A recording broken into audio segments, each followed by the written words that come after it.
It had been 400 years since God had spoken directly to the Israelites. Then, one day, God sent an angel to a girl named Mary, who was engaged to a man named Joseph. The angel told Mary that she would soon become pregnant and give birth to a son named Jesus. He would be great, and God would give him the throne of his ancestor David, and his kingdom would never end. But Mary was a virgin, and this confused her. So the angel told her it would be by God's power that she became pregnant. When Mary's fiancé Joseph heard about this, he decided he would quietly end the engagement. But an angel visited Joseph as well, telling him not to be afraid and that Jesus would save people from their sins. So Joseph and Mary decided to get married. Soon after, they traveled to the town of Bethlehem. Because so many other people were in town, there was no place for them to stay, so they slept in a manger.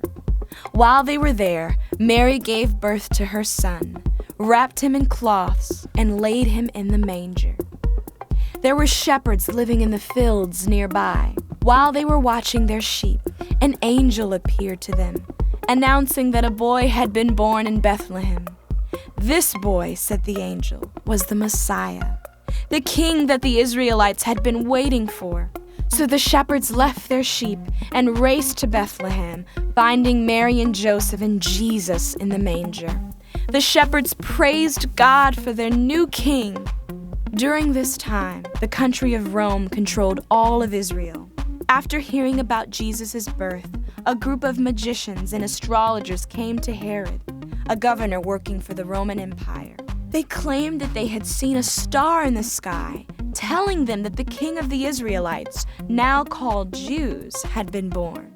This news really upset Herod. He gathered all the priests and teachers and asked them where the ancient prophets predicted the king of the Jews would be born. When they arrived in Bethlehem and met Mary, Joseph, and Jesus, they felt great joy.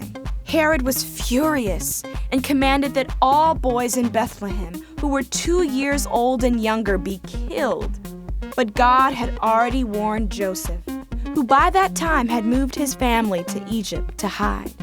Later, after King Herod died, Joseph, Mary, and Jesus moved back to Israel, to a small town named Nazareth. They stayed in Nazareth for years, raising Jesus. When he was 12, they traveled to Jerusalem for a festival. When the festival ended, Joseph and Mary left for home with a large group of people. But Jesus stayed behind without them knowing. When they realized he was missing, they went back to Jerusalem and found Jesus sitting in the temple, listening to the teachers and asking them questions. His parents were upset and couldn't understand why he had stayed behind. Jesus told them, "Didn't you know I had to be in my Father's house?" Joseph and Mary didn't know what he meant. They did not yet fully understand the importance of who Jesus was and all he would do.